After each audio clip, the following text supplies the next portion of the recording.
Hello बच्चों, आज हम केमिस्ट्री का अपना तीसरा पार्ट लिए हैं, जिसमें आपको सबसे पहले शुरू करना है अवस्था परिवर्तन, चेंज इन स्टेट। स्टेट माने किसी चीज़ की अवस्था में जब हम परिवर्तन कर देते हैं, तो ऐसे रासायनिक अभिक्रिया को हम लोग देखें कि अभिक्रिया हो रही है और अवस्था में परिवर्तन हो रहा है, तो उसे हम अवस्था परिवर्तन के अंतर्गत रखते हैं।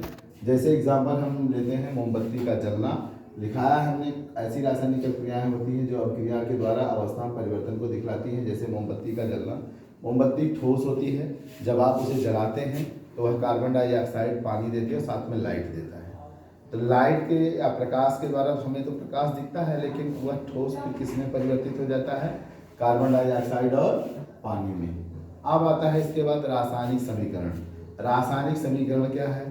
रासायनिक समीकरण वह है जिसमें दो पक्ष होते हैं, एक अभिकारक पक्ष होता है, एक उत्पाद पक्ष। अभिकारक पक्ष में भी दो लोग होते हैं, एक अभिकारक होता है और एक अभिकर्मक होता है। अभिकारक और अभिकर्मक। अभिकर्मक जो है वो अभिकारक के ऊपर अटैक करता है, जिससे दोनों मिलकर के क्रिया करते हैं और क्रिया करने के फलस्वरूप नए नए यौगिक बनते हैं, जिन्हें हम उत्पाद कहते हैं। कभी कभी साथ में कुछ और भी उत्पाद बनते हैं। अगर और भी उत्पाद बन रहे हैं तो उन्हें हम सह उत्पाद कहते हैं। उन्हें हम क्या कहते हैं? सह उत्पाद कहते हैं। जैसे हमने एक सिंपल सा रासायनिक समीकरण लिया है कि जिंक को अगर हम सल्फ्यूरिक एसिड से रिएक्ट कराएं तो जिंक सल्फेट बनता है, हाइड्रोजन गैस निकलती है। हाइड्रोजन गैस एक सह उत्पाद है, जबकि जिंक सल्फेट आपका उत्पाद है। H2SO4 एक अभिकर्मक का काम करता है, जिंक अभिकारक का कार्य करता है। तो इस तरह से पूरे रासायनिक प्रक्रिया में को दो भागों में बांटते हैं, एक अभिकारक पक्ष और एक उत्पाद। अभिकारक पक्ष और एक उत्पाद पक्ष। अभिकारक पक्ष और उत्पाद पक्ष के मध्य में हम तीर लगाते हैं। क्या लगाते हैं? तीर। और एक बात और ध्यान देते हैं, यदि हम अभिकारक और उत्पाद बनाते हैं उनके बीच में धन चिन्ह का उपयोग करते हैं। इसी तरह से उत्पाद या कितने भी सह उत्पाद बने उनके बीच में भी हम किसका उपयोग करते हैं? धन चिन्ह का उपयोग करते हैं, पॉजिटिव साइन का यूज करते हैं। ठीक इसी के साथ नेक्स्ट है, आप सभी मान लीजिए ऐसे आपने बनाया, ठीक है, तो इससे जो समीकरण बनता है उसे हम लोग कैसे प्रदर्शित करते हैं? और समीकरण कितने प्रकार के होते हैं? तो समीकरण को हम लोग चिन्हों की सहायता से प्रदर्शित करते हैं। किसकी सहायता से प्रदर्शित करते हैं? चिन्हों की सहायता से प्रदर्शित करते हैं। और समीकरण दो तरह के होते हैं, एक संतुलित समीकरण और एक असंतुलित समीकरण।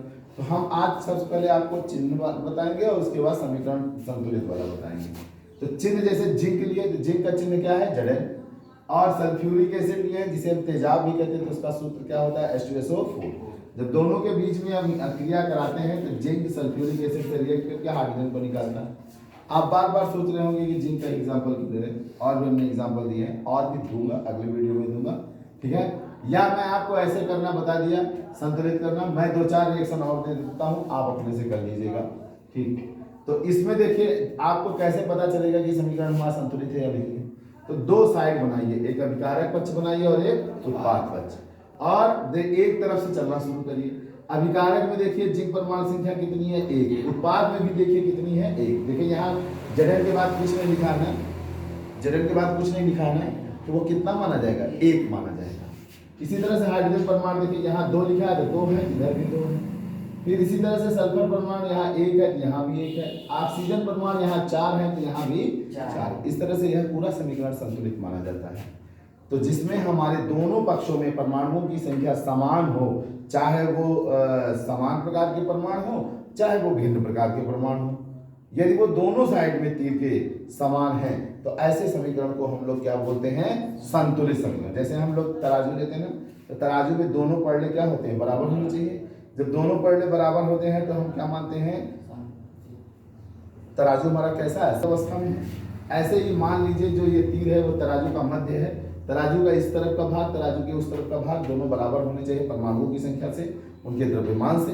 यदि इस चीज में बराबर है तो ऐसे समीकरण को हम संतुलित समीकरण कहते हैं। एक एग्जाम्पल हमने और दिया, कैल्शियम कार्बोनेट को अगर हम या Cl से क्रिया कराएं तो यहाँ पे आपको क्या मिलता है? कैल्शियम क्लोराइड, कार्बन डाइऑक्साइड और पानी।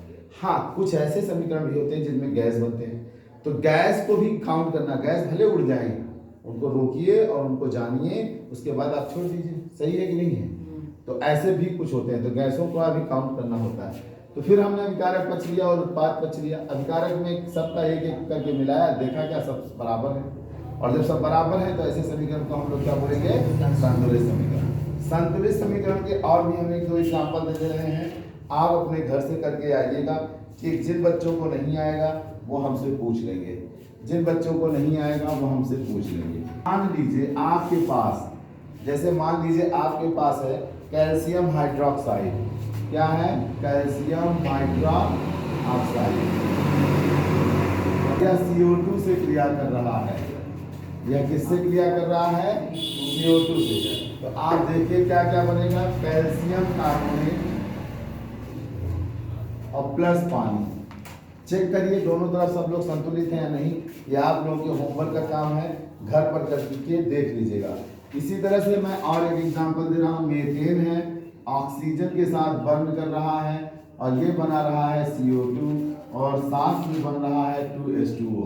समीकरण को संतुलित करिएगा, देखिए दोनों तरफ संतुलित है या नहीं है, ठीक, और है तो बताइए कौन असंतुलित है। तो इस तरह से हमने दो एग्जाम्पल आपको दिए हैं, अभी बहुत सारे एग्जाम्पल, ठीक है। अगली वीडियो में आप तब तक देखते रहिए, ठीक। क्लास 10th में सिर्फ 4 बच्चे देखते हैं, आप लोग देखते नहीं, मजाक करते हैं। पढ़ना है तो जम के पढ़िए, वरना इस उम्र की गई गलतियाँ अगले 15 सालों के बाद समझ में आएंगी। ये बात आप 102% जान लीजिए, क्योंकि मैं एक छोटी सी कहानी आपको सुनाता हूँ। जब भीष्म पितामह महाभारत के युद्ध में तीर की सैया पर लेटे थे, तो उनके पास अर्जुन कृष्ण सब गए मिलने शाम को। तो उन्होंने हाथ जोड़ते हुए कहा, केशव, मेरा किस पाप का, किस जन्म के पाप का यह प्रायश्चित है जो मैं इस जन्म में सैया पे लेट रहा हूँ। तो उन्होंने कहा, भगवान कृष्ण ने, कि आप अभी से 103 जन्म पूर्व, 103 जन्म पूर्व आप जब बालक थे तो रास्ते में आते जाते ऋषियों के सुबह भोर में जब स्नान करने जाते थे तो आप कांटे लगा देते। 2-3 बार ऋषियों ने तो सोचा कि कहीं से आ गया, लेकिन जब देखा कि रोज ऐसा प्रक्रिया हो रहा था तो उन्होंने वहीं श्राप दिया कि जो हमारे रास्ते में कांटों को फेंक रहा है चुभने के लिए जाए, वह भी इन्हीं कांटों की सैया पर सोएगा। लेकिन आपने कई जन्मों बड़े पुण्य किए, सारे पुण्य आपके उस पाप को दबाते चले आए, जिसके वजह से आपको कहीं ऐसी प्रॉब्लम ही नहीं आई। लेकिन इस जन्म में आपने कई गलतियां किया, जिसके वजह से आपके सारे पाप उभर गए। कौन सी गलतियां किया? सबसे पहले काशी नरेश की 3 कन्याओं का हरण किया, जिनमें से 2 को विवाहित किया और 1 को ऐसे ही छोड़ दिया, तो वो उसका पाप। दूसरा पाप, आपकी दरबार में 20 सभा में आपकी पुत्र बबधू को कोई नंगा कर रहा था और आप यह नंगा नाच देख रहे थे। आपको इच्छा मृत्यु का वरदान था, करता भी तो क्या दुर्योधन, करता भी कोई क्या माई का लाल, यदि आप धनुष उठा लेते, यदि आप ही चाह लेते तो किसकी औकात थी कि कुछ कर लेता भीष्म के खिलाफ। पर आप तो बंधे रहे हस्तिनापुर के नियमों से, तो ठीक है बंधे रहिए। आप जानते हैं कि पांडवों ने बहुत सारे अधर्म किए हैं, फिर भी युद्ध हस्तिनापुर के नाते कौरवों की तरफ से किया है, अर्जुन की तरफ से नहीं किया। तो इस तरह से आपने इस जन्म में और भी कई पाप किए हैं, जिन पापों का संग्रह इस जन्म में हुआ और आप कहाँ पे निकले? कांटों की सैया से। ये कहानी इस बात को बताती है बेटा कि अगर आप यहाँ गलती कर रहे हो, बचपने में खेल रहे हो, कूद रहे हो, पढ़ नहीं रहे हो, तो बस याद रखिए जैसे ग्रेजुएशन हो जाएगा, 20-25 साल के हो जाएगा, 28 साल, उसके बाद भुगतना शुरू कर लेंगे। क्योंकि आज का लापरवाह आदमी कल का अच्छा भविष्य निर्माता नहीं हो सकता। ये 102% आप जान लें। धन्यवाद बच्चों, आज की वीडियो में बस यही है।